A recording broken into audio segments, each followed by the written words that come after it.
This is That Saturday Show on CBC Radio 1. I'm Peter Brown, and I love you.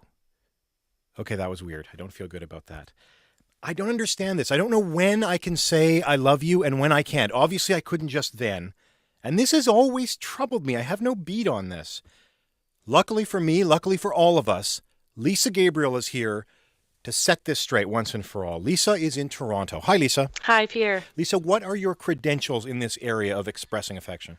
Well, before this piece, I used to think I actually had them. I come from a very loving family in so much as we say, I love you all the time, particularly on the phone. And that probably has a lot to do with the fact that none of the four of us, my brothers and my sister and I, live in the same city. So we talk on the phone, and at the end of the conversation, we say, I love you. And it actually goes a little bit like this. Here's my sister and I wrapping up a conversation. Okay, cool. And talk to you later. Okay. Love you. Love you. Okay. Bye. Bye. And here's my younger brother, Sean. Okay, you take care of yourself, but I'll talk to you soon. Okay, and I love you. I love you too. And I'll talk to you soon. Okay, take care. Okay. Okay, bye. Bye. Lisa, I heard a lot of love. I heard a lot of sincerity. What's the problem?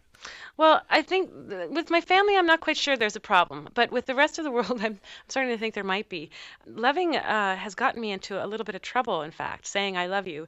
In relationships, I think I sort of tend to fall under the school of I say it too soon or I say it too late. Right. And I think that's a problem that a lot of people have. But I think that for me, I never thought about it until recently when I actually got off the phone with my sister. And at the end of the conversation, as always, I said, I love you. And she said, I love you too. And I hung up the phone. And then the phone rang again, and I thought it was her. So I picked it up, but it was my landlord, Tony. And I had left him a message about some dilemma with the radiator. And he was coming up to check it. And so I said, fine. And he said, great, I'll be right up. I said, great. And I told him I loved him.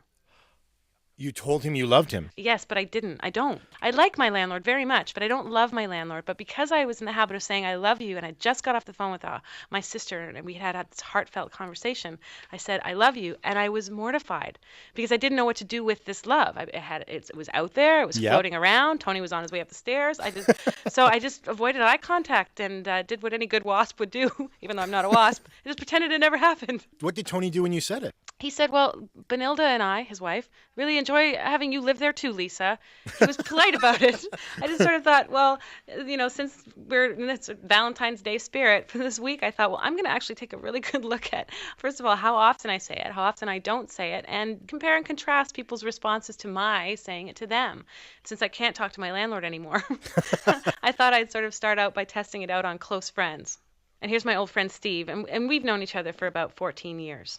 So keep in touch. Okay. Keep safe. Yeah. And I love you. I love you too. I'll talk to you soon. Okay. Bye. Bye.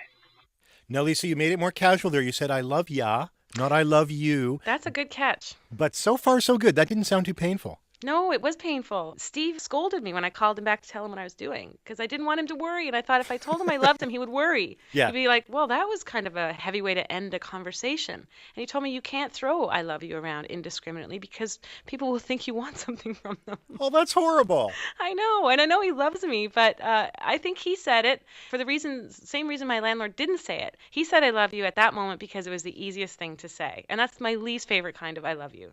And it's the kind I get from my family every once in a while. And lately, I've been thinking about it more, and I think that our I love yous are a little lazy. So I wanted to try something a little bit trickier.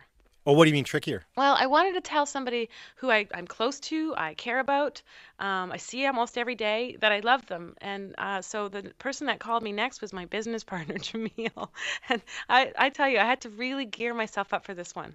So I'll just tell Kathy maybe we can just move it up to after the 1st. Okay. And if you need the money, just let me know. I will. I'll call you. Okay. Okay. I love you. All right. Bye. Bye. That was the most awkward all right and hang up I've ever heard, Lisa. I know. I'm still shaped in the letter C thinking about it and hearing it again. It was terrible. It had to be done. And I think that this was the most instructive I love you. And I have to tell you that Jamil's family, he comes from a family that says I love you at births and at deaths and at weddings. They don't throw it away like confetti the way my family does. Right. So, and, add to the fact that Jamil and I are business partners and we were talking about money. And these are things that don't mix well with love, even completely sexually benign love. So, I mean, I sort of learned my lesson. It felt like I got punched in the solar plexus, but it emboldened me and it made me think, well, if I can not hear I love you from my business partner and survive, then I can certainly test this out on the most complicated relationship that I have going on right now. And that's with my tax man over at the GST offices.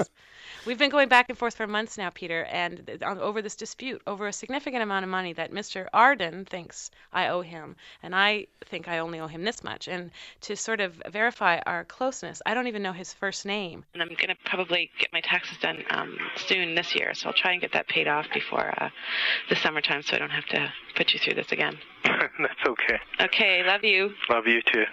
Bye. Bye. Mr. Arden gave you the love. I can't believe it. I know. My mouth is cut. My hands are covering my mouth. It came out so easily, and I was blown away by that because of all the people who I told I loved all week. I thought Mr. Arden would be the one that would sort of huff off the phone, Yeah. and my business partner would be the one that would sort of lob it back to me like a tennis ball, like I love you too. Yeah. And the opposite happened. And I think in Mr. Arden's case, he deals in conflict all day long, and I really think that this was just the easiest thing for him to say to get off the phone. To say, well, this girl's a bit nuts. Tell me I love her. Well, I love her too. Sort of to avoid the conflict. But by the way, the tax reassessment came back in my favor. Ooh, take note. Yeah. Very nice. Okay, Lisa, this is where I turn to you for leadership. When can I and when can't I say I love you to people? Well, I think that what I realize is that it really depends on your relationship. If you're, for instance, family, I think it depends on if you're talking about something loving. And if you're friends, it depends on if you're friends and business partners or friends and former lovers and friends and possibly future lovers. I mean, you have to look at the other layer in your relationship as it regards love, because I think that that's where things become complicated and muddy. And once those little relationships are tightened and clear, then the notion of love, I think, becomes easier to figure out. So what does that add up to? Are you going to say I love you more or less or the same amount? Well, I'm leaning towards the Jamil school of I love you. I like the idea of parceling it out, but not parsing it out. I think that love could be infinite, but saying I love you isn't so infinite. And I think that if I love you are like chips, you shouldn't spend them all. I know how fraught this is, so let me just say I wish you the best and take care. Okay. Bye, Lisa. Bye. You're not going to say it. No. Okay, bye.